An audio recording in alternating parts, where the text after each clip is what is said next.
Welcome to MickAussie.tv here on a beautiful Friday afternoon in Edmonton, Canada. Again at the Duck Lake. I like it here. I relax, hang out with the animals. It's fun. Anyway, we find out Monday whether the CFL 2021 season will go ahead as planned with an August 5th start. I'm very confident that will happen now that lots of Canadians are getting vaccinated. And yes, I had the second jab this week. My first jab was AstraZeneca. I decided to get my second jab as Pfizer. Main reason is because in 6 months or so time, we all may need a third jab. So I thought I might as well swap out now. So the second jab was Pfizer, hardly any side effects. So good to go, and let's hope the CFL is back. Well, the NHL, the ice hockey playoffs continue, and the Montreal Canadiens, the Habitants, they swept the Winnipeg Jets 4-0. Amazing. So now the Canadian team will go down to America and will play the Las Vegas Golden Knights. And then in the other semi-final, it will be the New York Islanders versus the Tampa Bay Lightning. So let's go, the Habitants.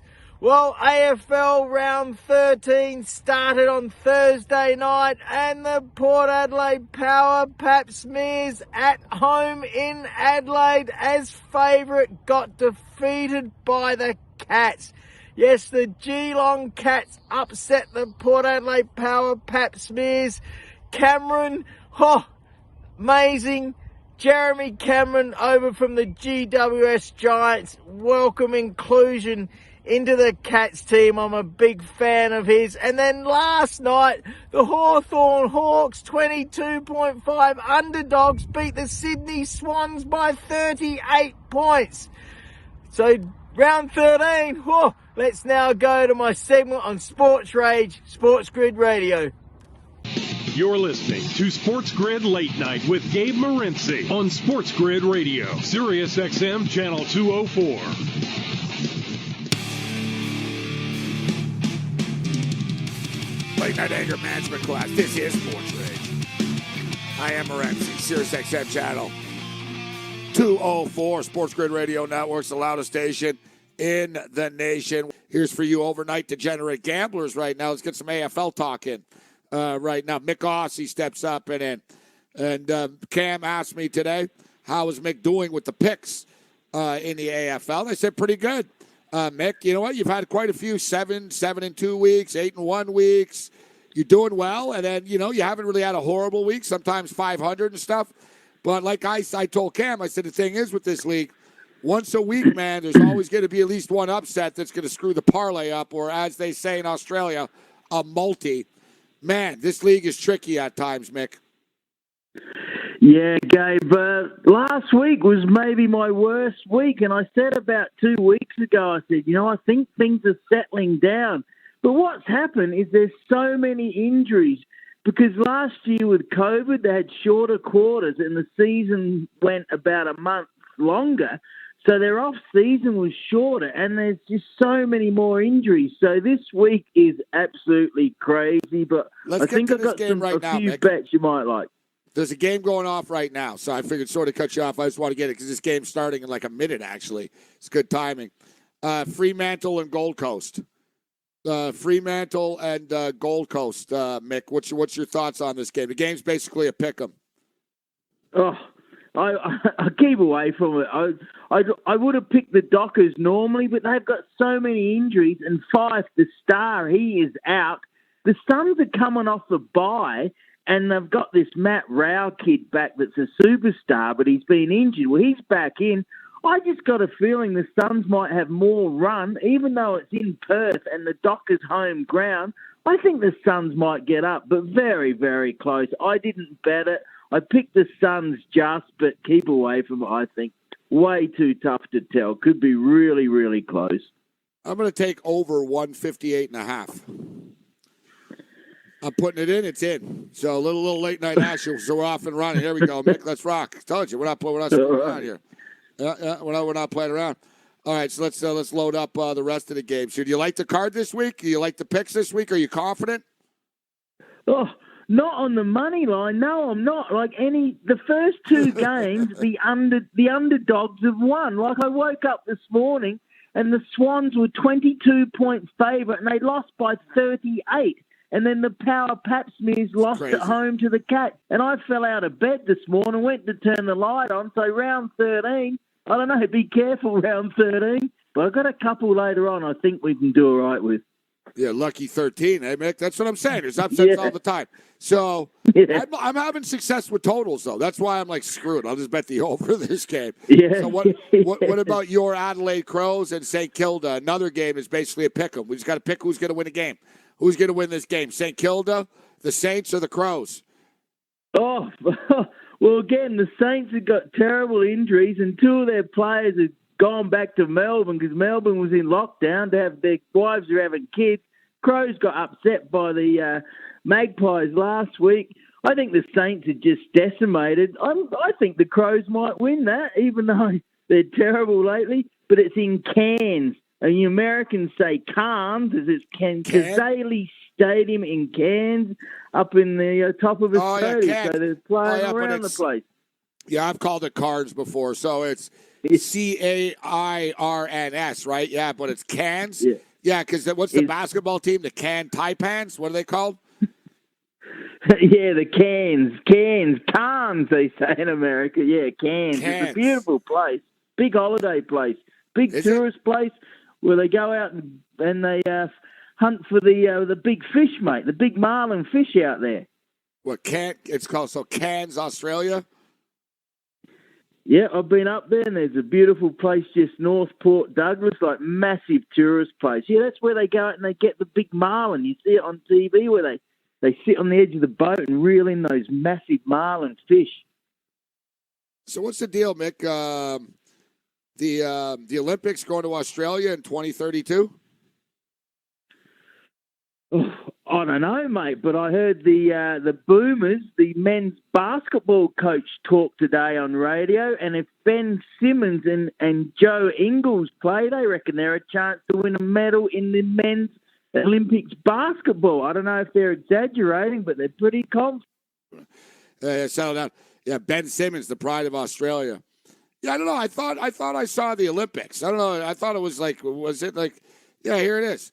Brisbane, Australia. Mick, set to be named 2032 Summer Olympic host city. You don't sound excited. I'm here. I lost you there for a minute. New 775 number. Oh, there it is, Mick. Yeah, Mick. Settle down. Yeah, I was wondering where you were. Yeah, Mick. Brisbane, 2032, Mick. Okay, well, hopefully, but the Olympic Games, they're just corrupt mob and money-making guys, the IOC, and I don't know how in the hell it's going to go ahead in Japan, but, well, they reckon they are.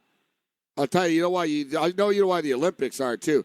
Brisbane is set to be named because they're the only candidate. Everyone's sick of losing billions of dollars, eh?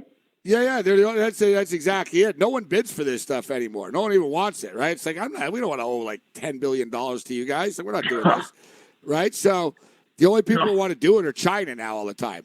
But they can't have like the Olympics in China all the time. You know what I mean? So, even Japan doesn't want it, right? And they're already stuck with it, and they're trying to get out of it. And it's like, you can't get out of it. It's in 2 weeks. When the Olympics start soon, or whatever the hell it is. But and I said to you, the other news in Australia with the Olympics. One of their swimmers. Here, what's her name here?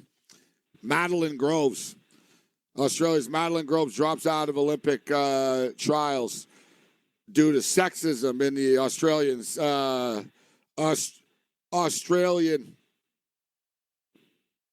swim program. And I like the exact, she used the word perverts. She said there's too many perverts in the sport. Australian swimmers withdrawn from the Olympic trials, citing misogynistic perverts in the sport. She filed a couple of complaints. whatever. I guess a coach basically got caught leering at her, Mick. Right? She is kind of hot, like too. So I guess she said that it's gone too far. That a couple of coaches and people have made comments about her body, and that she's felt uncomfortable. Now, like the Australian program's flipping out, they want names. They're like, you can't just say this publicly and not name names. She says, screw you, I'm just dropping out. I'm not going to swim. So, yeah, it's getting ugly in Australia, Mick. I don't know. It sounds like you're supposed to tell me what's going on in Australia. I'm telling you. But let's get back to the AFL here. All right, here we go. Did we lose Mick? That's pretty weak if a guy just looked at her and she's pulling out. I reckon she needs to toughen up. But yeah, I'd hate to be single right now. You can't even look at a girl or tell her she's cute anymore. You'll be in trouble, right? Not if you're her coach. Not if you're the Olympic national team coach, Mick. No, you can't. Well, we're not Michigan State. We're not Michigan State bloody gymnastics, are we? That's a good point. I'll give you bravo. 5 points for Mick. Bring it.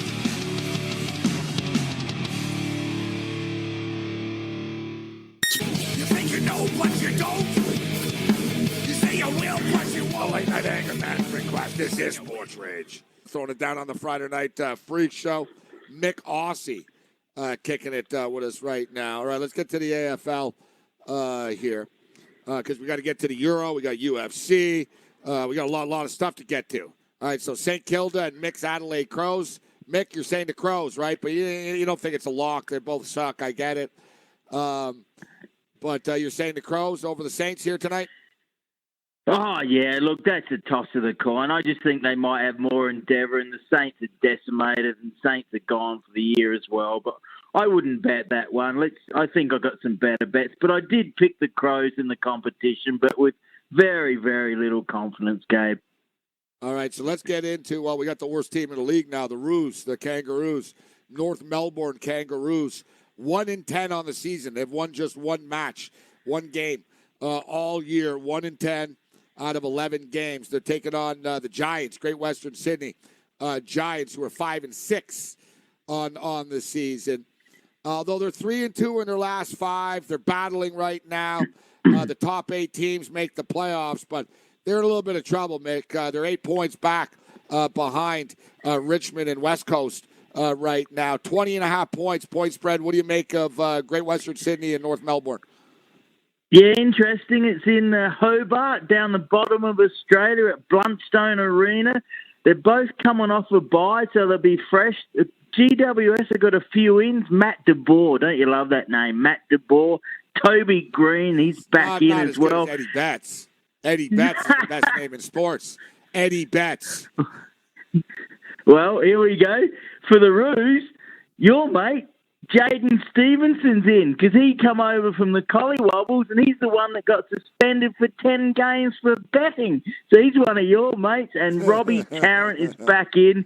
Robbie Tarrant had a lump on his kidney. Get that, eh? So he's in trouble. He's back in. Now, I like the GWS Giants to win and cover, but I like the under on this one. Last week, out of 6 games, 3 games went over, 3 games went under. The week before, 6 games went over, 3 games went under. Not many games I go for the under, but this could be cold and wet down in Tasmania. These teams don't score a lot. Take the GWS to win, cover, and then go the under if you want to bet that as well. I think they're going to cover as well. The Kangaroos are terrible, guys. As we stated, they're 1-10 in 11 games on the season. And you know what? Listen, they lost by 20 to St. Kilda, but St. Kilda aren't very good. Before that, they got smashed by Essendon and the Bombers, 141-69. They actually did win. They beat the Hawks 87-80.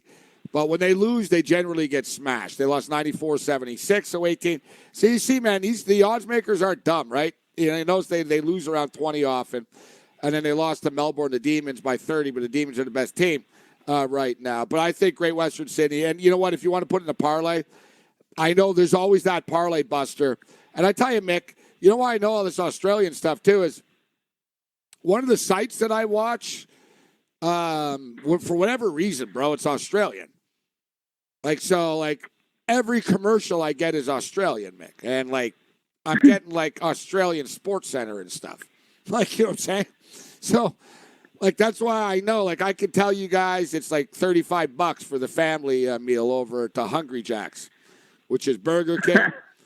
And one thing I've noticed, Mick, is it a big deal in Australia? You guys really, really, really seem to be panicked about hair loss. Every ad, bro. Every second ad. There's this one ad. It's called for Mosh. You know that? And they got some former player. All right, this is for Mosh. Hair loss, hair loss, hair loss, hair loss. And they show these bald dudes over and over. And then the next commercial is like a competitor. It seems like being bald, going bald in Australia, what do they call it, blokes. Yeah, don't be a bald bloke. Man, it seems like you guys don't want to go bald in Australia, Mick. Is that true?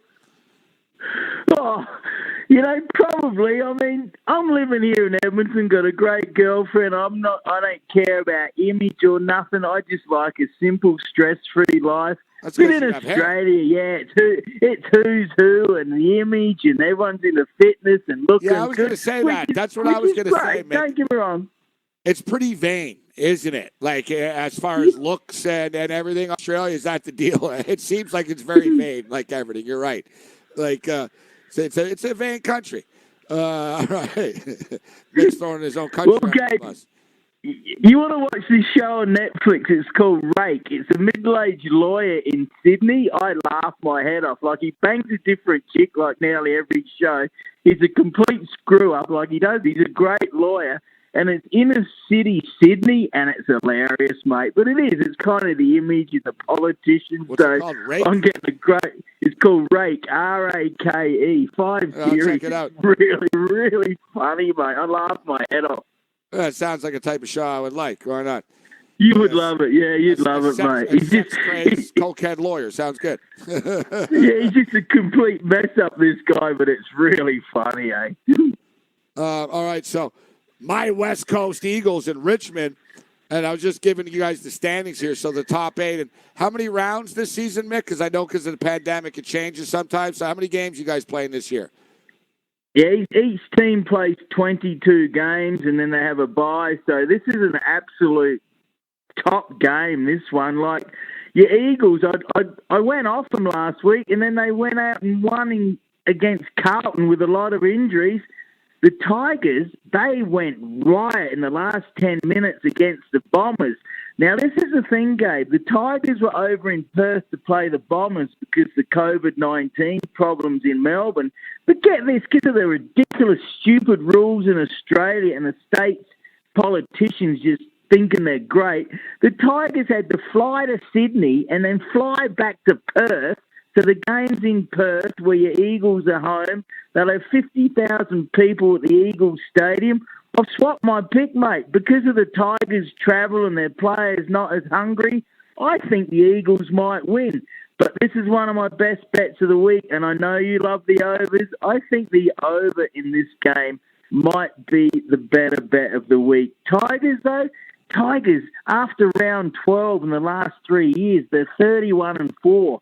So the money line's tough. I did take the Eagles, but I think the over's the bet in this one. 163.5 West Coast and Richmond. That's a good game. Going to be fun game. I lean with West Coast here. It's basically a pick'em. And finally, Melbourne, the Demons, and the Cobbly Wobblies, Collingwood. Man, big favorites here. 30-point favorites, Mick. Melbourne. What do you make of this one? Well, another interesting game because of the COVID and the crazy martial-type law premier in Victoria. The game's in Sydney. So 2 Melbourne teams that would have got a massive crowd in Melbourne. It's a holiday Monday, Queen's birthday, I think. They're going to play it in Sydney. Now, the Collywobble Magpies, Nathan Buckley, their coach, well, he resigned / was tapped / was pushed. So the Magpies might give a bit of an extra effort for the last game that Nathan Buckley, the legend players might perform for him. Demons to win, but I think the Magpies might cover, so it might be closer than we think. Our buddy Mason Cox is back in. Finally, the big ruckman. He hasn't played much this year, and they're the Collywobbles. They're your mate Pat McAfee's team, mate. So Magpies to cover, Demons to win. Clam Chowder's team. Yeah, Magpies. I'll tell you what, McAfee was on. He's on SmackDown tonight, man. The guy can do it all. Football, wrestling. I wouldn't count him out. As far as playing AFL, hell of an athlete, McAfee. But I saw there's a new AFL kid, new guy. He just signed in the NFL, Mick. I forgot his name. I was like, damn. Did you see that? What team did he sign with? Let me get this. AFL guy. I don't know where I came up. I don't know where I came up with the millionaire guy, but I swear to God, I saw there was an AFL millionaire kicker in college football, bro. Like, I remember the guy tweeted back. He goes, "I'm not a millionaire," whoever that guy was. But there was another dude. I'm telling you, man, AFL player. Oh, there's a ton of punters come across. Like, there's a coaching clinic down there, pro kick. They're doing well. Ton of college kids. They're doing really well. Oh, yeah. No, you're right. LSU always seems to have an Australian kid booting as a punter. I don't know. It was a pretty big team, though. Like I said, it was in the NFL type thing. I thought, whatever. I don't know. I see so many stories. It kind of flew under, stuff flies under the radar a bit. All right, Mick. So before we get you out of here, who are you pulling for, Mick?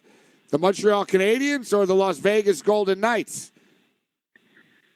Well, come on, that's a silly question. I'm Canadian. I used to go on your radio station there in Montreal. Of course I'm taking the Canadian/Habitants. One of the guys laughed the way I said that. Habitants. I hope they do, mate.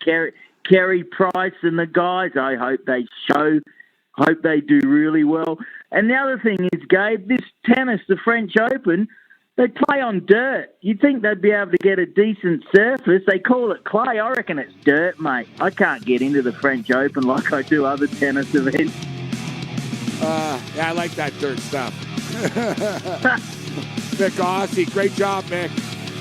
Stay safe. Thanks for joining us. All right, have a good weekend, guys. Welcome to MickAussie.tv. Let's talk some basketball. Well, the Olympic Games are coming up, and listening to the Boomers Australian men's basketball coach, he is very confident that Simmons and Ingles will join the Boomers. That's a slang name for a male kangaroo and the Australian men's basketball team, and they reckon they're a chance for a medal in the upcoming Olympic Games. I'm not sure about the Olympic Games going ahead. Japan doesn't have that many people vaccinated with COVID-19, but the IOC, they want their money. So let's hope Australia does well and maybe even get a medal. Well, talking NBA playoffs, last night I was disgusted. A security guard went onto the court when Kevin Durant and PJ Tucker had a little bit of an argument. And then talking to my basketball guy, Kyle, today, he explained to me the reason. I don't like the reasoning. I can kind of understand it, because what happens is the refs don't want to get involved, and if a player goes onto the court when they shouldn't, like Amari Stoudemire did in 2007 after Steve Nash got cleaned up, you can be suspended a game. So this gives security guards way too much power. I'd never seen it before, but apparently it happens. Well, this security guard, he has got power, and I don't like it. I don't like it. I have so many crazy, messed up security guard stories from Canada. It's bizarre. Let's now go to Grey Cup 100 in Toronto, where I tell some security guard stories, and they are messed up, funny, crazy. See, too many security guards are wannabe cops. They're wanker T-Nucks. I'm sure there's good ones out there, but too many of them are absolute clowns. The stories are amazing I got about security guards. It started already, guys. I'm not joking. As I was just checking my recording, talking about Johnny Cornish pasty, security guard came up to me and hassled me. He says that I had to show my media pass because the only people allowed to film here with a tripod, my tripod's sitting out there, are people with media. So I showed him a couple of media passes, and I said the FARC word, F-A-R-K, and then he said that I was swearing at him. So straight away, they checked my name to see if... I have no idea, mate. So seriously, people, coming to Toronto, it's not like a small little city. It's a lot of people, and you really can't do anything. So even if you fart, be careful. You might get kicked out of the game on Sunday. Anyway, I love it. The security guy just hassled me for a tripod. That's funny. So let's go now to another section of 1999 Grey Cup. Like I said, there's some really cool security guards, but some of them are just wannabe cops. Check out my mate here, Marvin Coleman. He was supporting BC, but he had a Stampeder jersey on, and the Stamps fans just going off at him, complained to the security guard that he was yelling out for BC wearing a Stamps jersey. And luckily, I saved this guy from getting kicked out. So, you know, I try and like to do some good. Oh, you want a lawsuit? Just keep believing it. I'm getting hassled now for Jerry Burke. Yeah! Causing no trouble. Well, I've had complaints, so that's what I'm dealing with. Well, I've asked he can cheer for whoever he wants, man. He's not causing trouble. Who cares, man? Relax. Because that guy there, the big fat one, and that guy there, they're from Vancouver. The cops, wait on the cops are there. Right up, straight up. Okay, so sit in your seat and yell as much as you want. BC, I will. Yeah, I will. fuck it, man. All right, we're here in Toronto, standing here with a new mate of mine, Orlando. Orlando, what happened over there with the security guards? Well, I came to check over the zip line, and I seen that the security guard was bothering my friend Mick Aussie over here, so I don't know what's going on. He wasn't causing any trouble. He's promoting positive things. He's here to promote the CFL. So, you know, we just want to have a good time. And, you know, the Gino-looking security guard could just go about his business. It was funny, eh? They hassled me for my tripod, just sitting there. Bullshit. And then, what, he reckons I was swearing at him, eh? Is that what he said? He said you were swearing at him or some bullshit. He needs to go pick up some cigarette butts or something. You know? That was so funny. I'm talking about how security guards can be wannabe cops and be really bad, and then this happens. So, Orlando, are you looking forward to the Grey Cup week here in your city? Well, I'm not a huge fan of football, but, you know, I hope the Toronto Argos do well. So, yeah, I'm just happy to meet you, you know? All right, good to meet you, man. That was funny stuff, eh? I'm still laughing. The security guy told me off having the tripod here. Welcome to Toronto, eh? Well, now, let's talk more about security guards at Pammy's BC Place. Because trust me, guys, be careful on Sunday. Some of these guys are wannabe cops, and they'll hassle you. Well, back in 1999, again, at a CFL game, it was a Halloween, and I went with Mr. Viagra from the BC Booze Brothers, and we took Quack Pammy Anderson with me, the cardboard cutout of Pamela, because all the hot babes were there trying to get discovered like Pamela Anderson to win a role in this movie.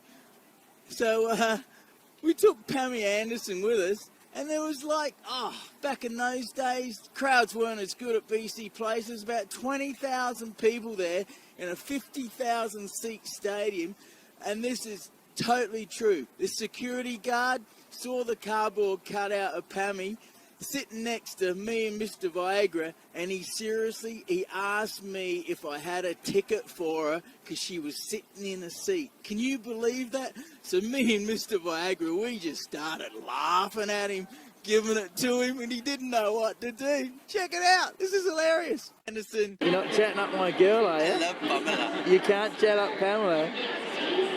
She's mine. Hey, you leave her alone, bud. She's mine. She likes that. Mick, explain how we almost got kicked out of here 3 times already. Oh, I know. Tell them about when they asked Pamela for a ticket stub. Oh, I know. Can you believe that? Can you believe that? Pamela, do you believe that? Did she go? We finally met a girl that's giving Pamela some competition out here. Now, the parade today. You know, I've said this for years. I get intuitions and whether it's spiritual guide, help, or whatever. But I think I'll be calm and position myself. Well, I position myself in this elevated view, ready for the players to come around the corner in the parade. And there's a security guard lady. She's laughing at me. I'm going, oh, here we go. Because I ripped in the security guards wannabe cops in my earlier shows. Well, she goes, Mick, I saw your videos. I loved it. I'm going, oh, no. She goes, yep, you are dead right. I work with guys like that every day. So, again, it's just a few bad ones that give the good security guards a bad name. She was great. So I positioned myself in the place I thought I could film the best. And then there's a stampeder in the parade. A stampeder crashed the Argo's biggest street parade ever. And he walked for at least 100 metres. No one in the centre of the universe told him off. And he's holding a picture of Johnny Cornish Parsi. Welcome to BigAussie.tv here from the Alberta Aviation Museum. And the beautiful jet fighter in the background. And also the city of Edmonton. Well, let's continue my security guard stories. Let's do a couple of good ones, eh? As you'll see in my movie, Football Fan Frenzy, a couple of great security guards at BC Place, including one fella. He's laughing at me when I was dressed up as Bill Clinton with Monica. I said, you laughing at me, mate? He goes, you've been shot for less. Oh, that was so funny. And also at BC Place in 1999, the Grey Cup. Well, this wasn't security guards, it was a couple of cops. So out half time in the smoking area, having a beer as well. Well, I got the Aussie rules football out. So we're kicking it around. I'm showing them how to kick and handball. A couple of new mates. I had my South Gawler Lions shorts on, socks on and jersey. Well, back then our Aussie rules footy shorts were pretty tight. So I had white tight shorts on. Seriously, the cops, they were going to kick me out. They thought it was my underwear. And then these ladies, these crocodiles, thought it looked sexy. So that's in my movie, Football Fan Frenzy. Very, very funny. Well, let's continue with another security guard story. And this may be the best / the worst. It happened in Ottawa. I just moved to Ottawa and I was still on 5AA radio, the top rating AM radio station in Adelaide, South Australia. I was on weekly with Jeff Berzicott, and it was like in the afternoon Ottawa time, morning time in Adelaide. Oh, this was crazy. Absolutely ridiculous, stupid, maybe the best / worst security guard story of them all. It was in the afternoon and I hadn't started working yet. So it's down at the St. Laurent Mall, which is close to where I just rented an apartment. Well, as you walk into a mall, as you'll know, there's double doors, and then there's a gap, and then there's another set of double doors in many malls where there's payphones there. So payphones is better than using a cell phone, especially when you call them back to Australia. Now, I know I talk loud on the phone. I'm not denying that. And sometimes I have to go outside and I get a bit carried away when I'm at home. I don't want to wake up the girlfriend and the kids. So I know I talk a little bit loud. But this is absolutely ridiculous and stupid. So as I said, there was double doors between the phone and the outside and then the shops inside. So I'm on the radio, Jeff Berzicott, 5AA in Adelaide, live on radio, and these two security guards come up behind me, tap me and said, what's going on, mate? I said, hey, I'm on the radio in Adelaide, just leave me alone for a minute, I'll talk to you later. And they're just into me, you're talking too loud. I said, what's the matter? There's double doors between here and the shops, they can't hear me in the shops, and so what if they can? Well, the host, Jeff Berzicott, he loved it. He's laughing, going, what's going on, Mick? I just said, a couple of more idiot security guards. They're hassling me, I don't know why. So then I just kept talking to Jeff, kind of giving him a bit of a razz up and said, I didn't do anything wrong, just talking a bit loud, so what? So then I hung up, and these two security guards, bored, had nothing to do. They told me off, they escorted me out. They said, we'll call the cops. I said, hey, I'm going to call the cops on you. I'll call the cops on you. And as we walked out to my car, they seriously walked me out to my car. I was so wild. I said, I'm going to call the cops on you bastards. But hey, I just moved to Ottawa, so I didn't want to get in trouble. True story. Craziness. Well, let's continue some stories from my grandfather's amazing book from number 6 to number 8, where he left Ireland and went to Australia and worked on the west coast of South Australia, a place called Rudall. We'll come back later to some of these stories on the boat and before this time in South Australia, but here goes. This relates to last week's podcast. The first 2 months I spent stump picking as 300 acres of new ground had been ploughed and the mallee stumps had to be picked up to allow the combine to get over the ground at seeding time. It was much more pleasant working here at the Elliott Brothers. We're a happy lot and always full of fun. I may state here that this is a family of 6 brothers I have ever known who could work so well together without any disagreement worth mentioning. It was after the crop was sown that I was given the job of cutting shoots, a job which could have cost me my life. I mentioned earlier about the trouble in Ireland when we had to run from a hail of bullets, as I spoke about last week. Well, this time I sat down in the paddock to have my mid-afternoon snack of sandwiches and a bottle of tea. This is known as smoko. Well, I was sitting on the ground amongst the bushes. My head with hat on was only just visible above the bushes. I was about half a mile off the main Cleve to Lock Road. A car travelling along the road stopped and 2 men got out. They were looking in my direction for some time and then one of them blew the car's horn, so I stood up thinking that they wanted me. The men suddenly got in the car and drove off. At that time I did not know the real danger I had been in, but sometime later a relative of one of the men confessed that they thought I was a wild turkey in the paddock. They had me in their sights of their .303 rifle, which could kill at 3 miles. I often thought afterwards that my position amongst the bushes with my dark hat on my head and some movement did resemble some form of bird, as wild turkeys were plentiful in these parts at that time. Amazing, eh? More coming from this fantastic book